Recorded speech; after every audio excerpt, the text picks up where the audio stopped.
আপনারা শুনছেন কণ্ঠসাহিত্য। আজকের উপন্যাস ইলমা বেহরাজ, দ্বিতীয় পর্ব। আপনাদের সাথে আছি আমি নাজমুল হাসান। চলুন গল্পটি শুরু করি। বাবু, বাড়ি অন্ধকার কেন? বাতি জ্বালাও। হানিফের কণ্ঠ। হানিফ আসছিস? হেমলতা রুম থেকে বেরিয়ে বললেন, হাতে হারিকেন। হানিফ সব কয়টি দাঁত বের করে হাসল, বলল, হ্যাঁ আমি। আয় ভেতরে আয়। হানিফ বারান্দা পেরিয়ে বড় ঘরে ঢুকে বলল, তোমার সিঁড়িগুলোন কই? আছে, রুমে আছে, পড়ছে। এই অন্ধকারেও পড়ে? হেমলতা কিছু বললেন না। হানিফ এই বাড়িতে আসলে কেন জানি খুব অস্বস্তিকর হয় অকারণেই। ওদের খাওয়ার সময় হয়েছে, তুইও খেয়ে নে। এখানেই খামু না তোমার সরাইখানাতে যাইতে হবে? কথাটা রসিকতা ছিল। গ্রামে থেকেও হেমলতা খাওয়ার জন্য আলাদা রুম নির্বাচন করেন, সেটা হানিফের কাছে রসিকতাই বটে। হেমলতা প্রশ্নের জবাব সোজাসাপটা না দিয়ে বলল, খেতে চাইলে খেতে আয়।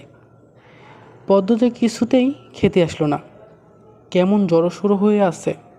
মনে হচ্ছে হানিফকে ভয় পাচ্ছে বা অবহেলা করছে। হানিফ 6 বছর সৌদি ছিল, 3 মাস হলো দেশে ফিরেছে।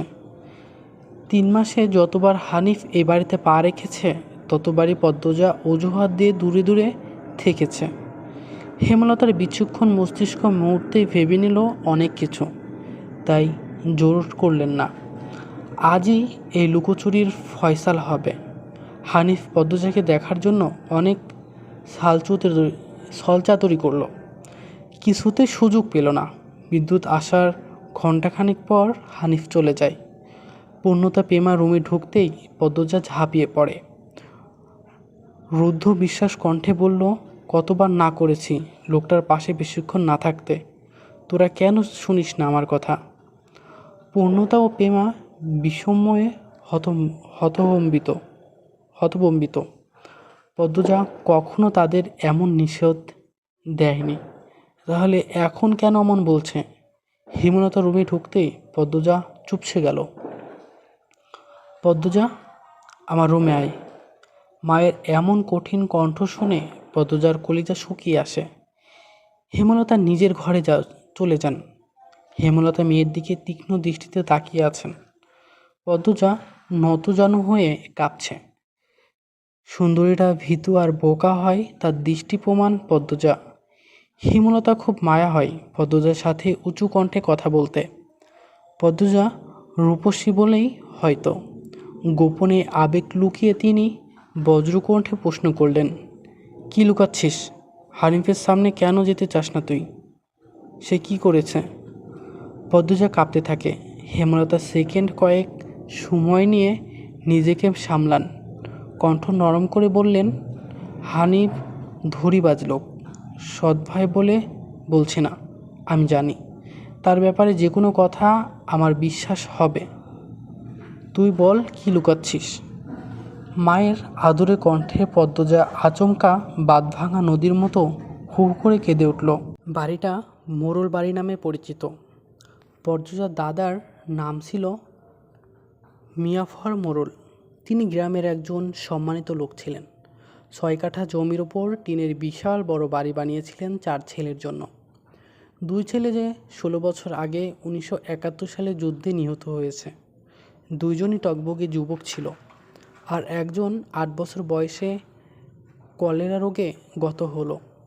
বাকি রইল মোর্শেদ মোড়ল। বর্তমানে এই বাড়ি মোর্শেদের অধীনে, যদিও তিনি থাকেন না সবসময়। পুরো বাড়ির চারপাশ জুড়ে গাছগাছালি, বাড়ির পেছনে নদী। রাত 9টা বাজলেই পরিবেশ নিশুতি রাতের রূপ ধারণ করে। রাতের এই নির্জন প্রশান্তির ঝিঝি পোকার ডাকে ছেয়ে গিয়েছে। ঝিঝি পোকার সাথে পদ্মজার ভাঙা কান্না মিলেমিশে ভৌতিক পরিবেশ সৃষ্টি করেছে। মনে হচ্ছে কোনো আত্মা তার ইহজীবনে না পাওয়া কোনো বস্তুর শোকে এমন মরা সুর ধরেছে। হেমলতা পদ্মজাকে টেনে পাশে বসান। পদ্মজা ডান হাতের উল্টো পাশ দিয়ে চোখের জল মুছে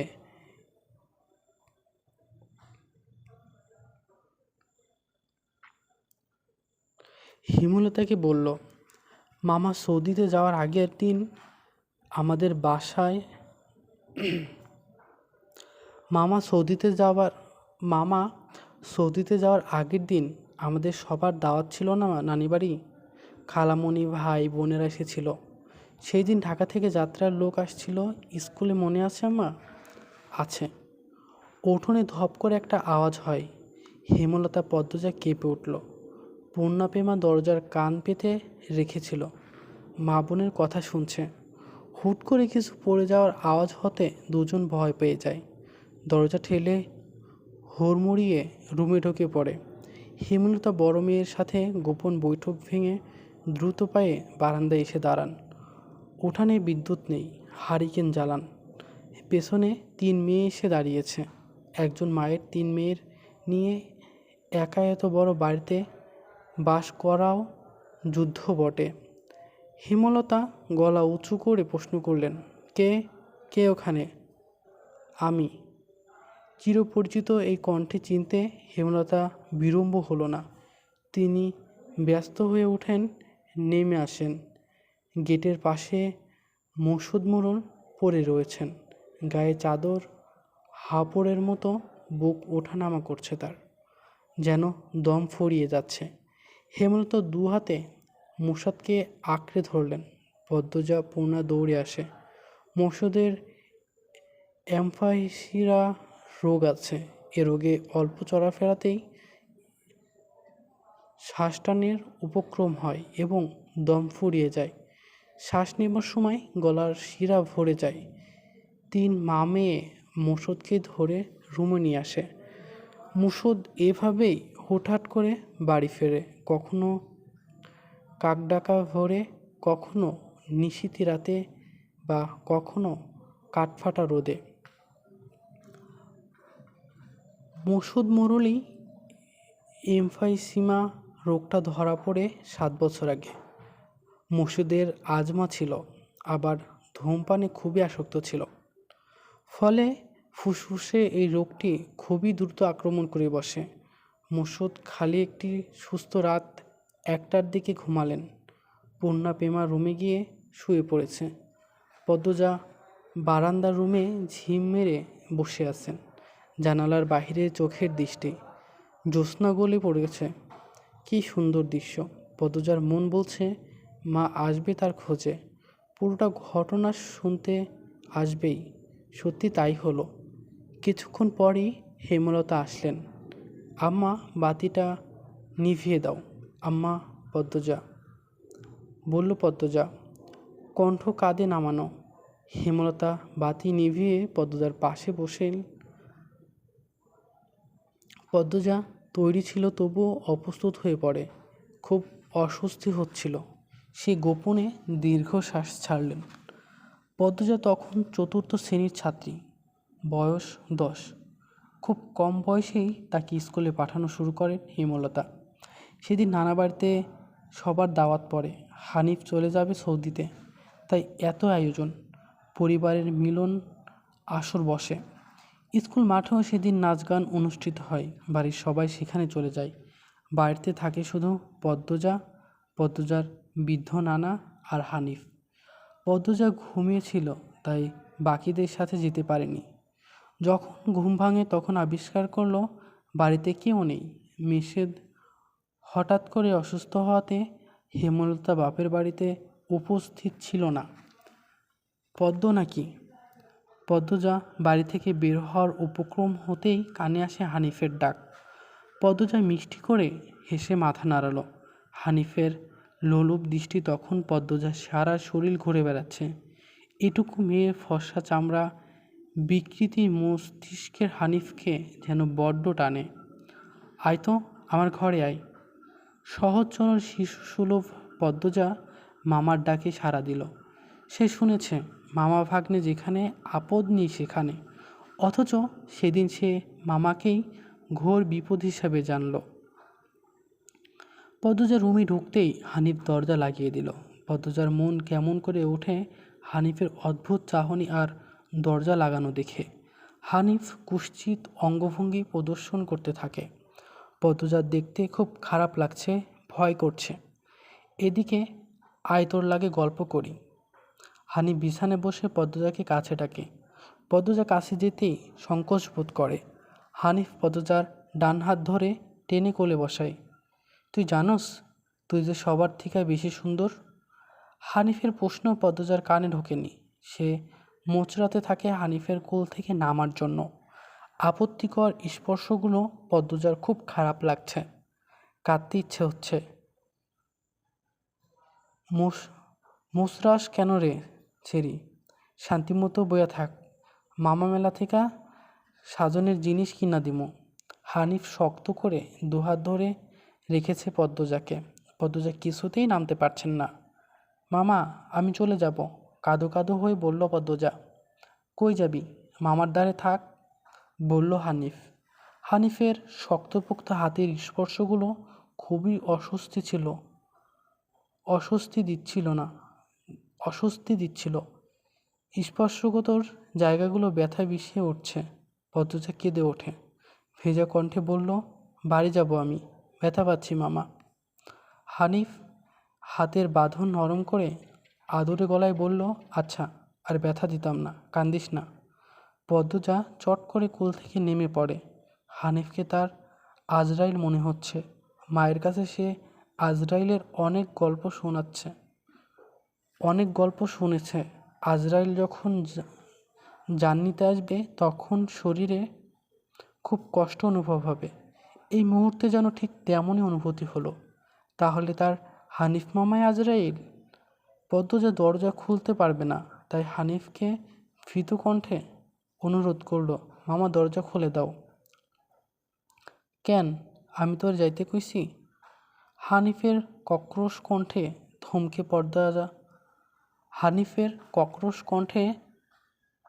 ধমকে পদ্মজা ভয়ে কেঁপে উঠল। তার চোখে বেয়ে জল পড়তে থাকে। হানিফ পদ্মজাকে জোর করে কোলে তুলে নেয়। পদ্মজা কাঁদছে, তার খুব ভয় লাগছে। বারবার বলছে, মামা আমি বাড়িতে যাব। হানিফের তার বিন্দুমাত্র ভ্রূক্ষেপ নেই। বাড়িতে কেউ নেই। বৃদ্ধ সৎ বাবা কানে শোনে না। পদ্মজা হানিফকে কিলঘুষি দিতে থাকে, সেই সাথে জোরে জোরে কান্না শুরু করে। এভাবে কাঁদলে পাশের বাড়ির যে কেউ চলে আসবে। হানিফের রক্ত টগবগ করছে উত্তেজনায়। সে দ্রুত ওড়না দিয়ে পদ্মজার মুখ হাত পা বেঁধে ফেলল। পদ্মজার দু চোখের পানি হানিফের চোখে লাগেনি। হানিফ ভীষণ আনন্দ পাচ্ছে, পৈশাচিক আনন্দ পাচ্ছে। সে সিগারেট জ্বালায়। খুব আনন্দ হলে তার সিগারেট টানতে ইচ্ছে হয়। সিগারেট টানতে গিয়ে মাথায় আসে নিঃসঙ্গ ইচ্ছে। নাক মুখ দিয়ে ধোঁয়া উড়িয়ে সিগারেট 2 আঙুলের মাঝে রেখে পদ্মজার বাম পায়ের তালুতে চাপ দিয়ে ধরে রাখে। পদ্মজা হাউমাউ করে কেঁদে উঠল। হেমলতা দুহাতে শক্ত করে মেয়েকে বুকের সাথে জড়িয়ে ধরেন। পদ্মজা কাঁদতে কাঁদতে বলল, আম্মা তখন আমার খুব কষ্ট হচ্ছিল, আমার দমটা বেরিয়ে যাচ্ছে মনে হচ্ছিল। আমি তোমাকে খুব ডাকছি আম্মা, তুমি আসোনি। পদ্মজার কথাগুলো হেমলতার বুক রক্তক্ষরণ করে দেয়। এ যেন 1971 সালের পাকিস্তানিদের নৃশংসতা। নিজের চোখে তিনি দেখছেন পাকিস্তানিদের নিষ্ঠুরতা। হানিফ আর তার দেখা অত্যাচার পাকিস্তানিদের মধ্যে কোনো তফাৎ নেই। হেমলতা নির্বাক বাকরুদ্ধ। শুধু অনুভব হচ্ছে তার বুকে পড়ে আদরের পদ্মজা হাউমাউ করে কাঁদছে, সর্বাঙ্গ যেন কাঁপছে। হানিফকে ক্ষত বিক্ষত করে দিতে হাত নিষ্পিস করছে। সেই দিন এতটুকুর জন্য পদ্মজা ধর্ষণ হয়নি। বাড়িতে সবাই ফিরে এসেছিল। পদ্মজা পোড়া স্থানে যন্ত্রণা সহ্য করতে না পেরে অচেতন হয়। বাকিটুকু আর পদ্মজাকে বলতে হয়নি। হেমলতা জানেন। পদ্মজার গা কাঁপিয়ে জ্বর আসে। 21 দিন বিছানায় ছিল। ততদিনে হানিফ দেশ ছেড়ে চলে যায়।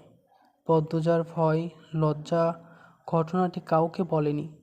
পায়ের পোড়া দাগ দেখে যখন হেমলতা প্রশ্ন করেছিল পা এমনভাবে পুড়ল কী করে, পদ্মজা সহজভাবে জবাব দিয়েছিল, চুলার কাছে গিয়েছিলেন, চুলার লাকড়ি আগায় পা লেগেছিল।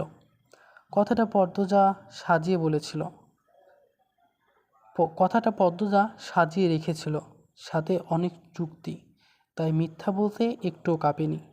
পুরো ঘটনাটা পদ্মজার বুকে তাজা হয়ে আছে। এই 6 বছর লুকিয়ে কতবার কেঁদেছে সে, সব সময় চুপ করে কোথাও বসে থেকেছে। হেমলতা মেয়ের নিশ্চুপতা দেখে মাথা ঘামাননি, কারণ পদ্মজা ছোট থেকেই চুপচাপ ছিল। কিন্তু আজ হেমলতা খুব আফসোস হচ্ছে, নিজেকে অপরাধী বোধ মনে করছে।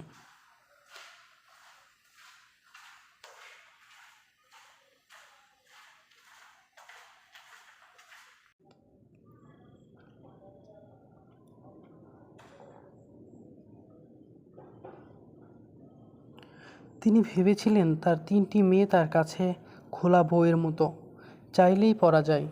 বিশেষ করে পদ্মজাকে বাড়ির পেছনের নদীর বুক দিয়ে তরতর করে বয়ে যাওয়া ইচ্ছে টলটলে পানির মতো মনে হতো, যার জীবনে অস্বচ্ছ বলতে কিচ্ছু নেই, সবই সাদামাটা, সহজ সরল। অথচ পদ্মজার জীবনে কত বড় দাগ জ্বলজ্বল করে জ্বলছে, কতবার ঘটনাটা লুকিয়েছিল। মেয়েরা কথা লুকিয়ে রাখার সীমাহীন ক্ষমতা নিয়ে জন্মায়, কথাটি নিজের মেয়ের ক্ষেত্রে মাথায় আসেনি।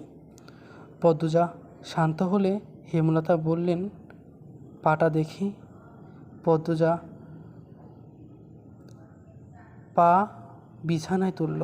হেমলতা পদ্মজার পা কোলে নিয়ে পুরা দাগটা দেখে মনোযোগ দিয়ে, রক্ত টকবক করে ওঠে, রক্তে রক্তাক্ত হিংস্রতা যেন লুটোপুটি খাচ্ছে। এই পোড়া দাগ হানিফের রক্ত দিয়ে মুছব, কথাটি কত সহজ করে বলছে হেমলতা। তবুও পদ্মজা কেঁপে উঠল। কি যেন ছিল কথাটিতে, শরীরের পশম দাঁড়িয়ে পড়ে। হেমলতা বারান্দায় রুম ছেড়ে বড় ঘরে ঢোকেন। মিনিট কয়েক পর রামদা ছুরি হাতে নিয়ে উঠানে যান। উঠানের একপাশে শক্ত পাথর আছে, ছুরিটা পাথরে ঘষতে থাকলেন সাবধানে। ঘষতে ঘষতে পাথর গরম হয়ে আগুনের ফুলকি দেখা দেয়, মানে ধার হয়ে গিয়েছে। পদ্মজা বারান্দা থেকে দেখছে, অজানা আশঙ্কায় তার বুক কাঁপছে। হেমলতা বারান্দা পেরিয়ে রুমে ঢুকতে যাবে, তখন পদ্মজা উৎকণ্ঠিত গলায় ডাকলো, আম্মা, আন্নার চাচার এক মেয়ে নিখোঁজ শুনেছিস তো? বড়দের মুখে। সেই মেয়ের ধর্ষক হানিফ, ধর্ষণের পর পুঁতে ফেলেছে। আনন্দপুরের এই একটা মানুষই এতটা নৃশংস। আমি তখন ঢাকায় পড়তাম, বাড়ি এসে জানতে পারি ঘটনা।